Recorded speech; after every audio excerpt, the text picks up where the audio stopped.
Hello விவஸ், நீங்கள் used car வாங்குறது இருக்கீங்களா? யூஸ்டு கார் வாங்குறது ஒரு நல்ல டெசிஷன் தான். ஏன்னா புது கார் ரொம்ப எக்ஸ்பென்சிவ். யூஸ்டு கார் வந்து பார்த்தீங்கன்னா உங்களுக்கு ரேட் ரொம்ப கம்மியில் நல்ல கார் உங்களுக்கு வந்து பார்த்தீங்கன்னா நிறைய கிடைக்கும். ஆனால் சிறு தவறு பண்ணினாலும் உங்களோட வாழ்க்கையில் அந்த கார் வாங்கினது ரொம்ப லைஃப்பை மிஸ்ரபிள் ஆக்கிடும். அந்த மாதிரி தான் வந்து பார்த்தீங்கன்னா இந்த 3 கார் வாங்கினவங்களோட லைஃப்பும் மிஸ்ரபிளாக இருக்குது. இந்த காரில் ரொம்ப நாளும் ஆகலை, வாங்கி 1 மாதம் கூட ஆகலை. இங்கே தான் ஒர்க் ஷாப்பில் எங்கள்கிட்ட கொண்டு வந்து கொடுத்துருக்காங்க.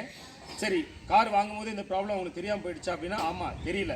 என்னென்னா இவங்க தான் ஃபஸ்ட் டைம் அவங்க கார் வாங்குறாங்க, இப்போ தான் கார் ஓட்ட பழகிறாங்க. அப்போ என்னென்னா அவங்க கார் வாங்கும்போது இந்த காரில் உள்ள ப்ராப்ளம் அவங்களுக்கு தெரியல. வாங்கி ஒரு 1 மந்த் கழிச்சுக்கு அப்புறம் தான் தெரியுது.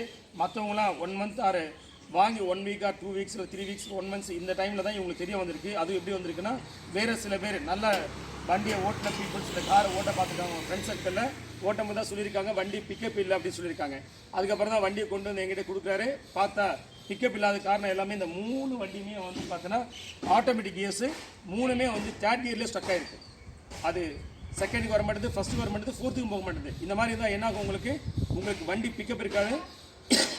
சாரி, வண்டி ஃபஸ்ட் கியர் இருந்தால் தான் வண்டி பிக்கப் கிடைக்கும்.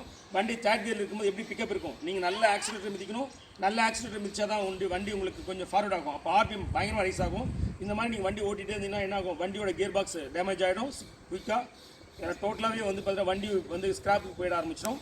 அது போக வந்து பார்த்தீங்கன்னா நீங்கள் நல்லா வேகமாக போயிட்டுருக்கீங்க அப்படின்னா 3rd கியர்லேயே நீங்கள் எவ்வளோ ஆக்சிலேட்டர் கொடுப்பீங்க? 4th கியர் போகணும் இல்லையா? 4th கியர் போகலன்னா 3rd கியர்லேயே போகும்போது வண்டி அலரும், உங்களுக்கு ஆர்பிஎம் ரொம்ப ரைஸ் ஆகும். ஸோ இந்த மாதிரி நீங்கள் வண்டியை ரெகுலராக ஓட்டிகிட்டே இருந்தீங்கன்னா வண்டியோட கியர் பாக்ஸ் குயிக்காக போயிடும். வண்டியோட கியர் பாக்ஸ் போனதுக்கப்புறம் இந்த வண்டிலாம் வந்து தூக்கி ஸ்க்ராப்பில் தான் போட வேண்டியிருக்கும். ஸோ அதனால் ரொம்ப சேஃபாக யூஸ் கார் வாங்கும்போது ரொம்ப சேஃபாக வாங்குங்க. அதே மாதிரி ஒரு கொஷின் உங்களுக்கு இருக்கும். ஹலோ வியூவர்ஸ், ஃபர்தராக நீங்கள் வீடியோக்கு போகிறதுக்கு முன்னாடி இது வரைக்கும் சேனலை சப்ஸ்கிரைப் பண்ணாமல் தான் உடனே சப்ஸ்கிரைப் பண்ணுறேங்க. அப்படி சப்ஸ்கிரைப் பண்ணினா 50% இருக்கும் டிஸ்கவுண்ட் தரும். காசு கிடைக்கும் போது மேலும் ஆன்லைன் சப்போர்ட் தரும். வாங்க வீடியோக்குள்ளே போகலாம். எப்படி வந்து இவங்க வாங்கும் போது வண்டி 3rd கியரில் ஸ்டக் ஆகிருக்குன்னு உங்களுக்கு தெரியாமல் போயிடுச்சு அப்படின்னா நேச்சுரலாக நீங்கள் போனீங்கன்னா கூட அப்படி தான் இருக்கும்.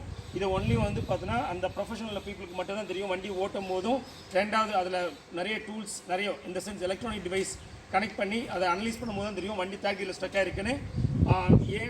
ஏன் வந்து பார்த்தீங்கன்னா வந்து ஓனருக்கு தெரியாமல் போயிடுச்சுன்னா, ஓனர்கிட்ட சொல்லியிருக்காங்க நீங்கள் ஆக்சிலேட்டர் ஆட்டோமேட்டிக் இருந்தால் கொஞ்சம் ஆக்சிலேட்டர் லைட்டாக மிதிக்கணும், மிதிச்சா வண்டி போகணும். அவர் ஆக்சிலேட்டர் மிதிச்சிருக்காரு, அது மாதிரி போயிருக்கு. பொதுவாகவே யூஸ்டு கார் வாங்கும்போது நீங்கள் உஷாராக பார்த்து வாங்கணும். அதுவும் ஆட்டோமேட்டிக் கியர் ரொம்ப உஷாராக பார்த்து வாங்கணும். அதுவும் ஹுண்டாயில் ஆட்டோமேட்டிக் கியர் வந்து பார்த்தீங்கன்னா ரொம்ப கேர்ஃபுல்லாக வாங்க. ஏன்னா ஹுண்டாயில் ஆட்டோமேட்டிக் கியரில் இந்த ப்ராப்ளம் நிறைய வருது. 3rd கியர் ஸ்டக்கப்னு ப்ராப்ளம் இருக்குது. 3rd கியர் ஸ்டக்கப்புக்கு வந்து பார்த்தீங்கன்னா ஒரே மாதிரியான காரணம் கிடையாது, ஒவ்வொன்றும் விதமான காரணம் இருக்குது. அதனால் நீங்கள் கார் வாங்குறது தான் ரொம்ப தரவாக செக் பண்ணி காரை வாங்குங்க.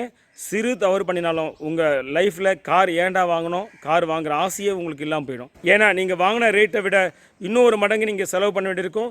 அப்படியே இன்னொரு மடங்கு செலவு பண்ணாலும் அது திருப்தியாக வந்து ப்ராப்ளம் சால்வ் ஆகிடுமா, கம்ப்ளீட்டாக ப்ராப்ளம் ரிசால்வ் ஆகிடுமாங்கிறது தெரியாது. இந்த வண்டியில் என்ன ப்ராப்ளம்னா, இந்த வண்டியில் ஒரு மெக்கட்ரானிக்ஸ் இருக்குது. மெக்கட்ரானிக்ஸாக ப்ராப்ளம். ஈஸியாக நல்லாயிருக்கு. இந்த வண்டி எடுத்திங்கன்னா மெக்கட்ரானிக்ஸ் நல்லாயிருக்கு, ஈஸியாக ப்ராப்ளம்.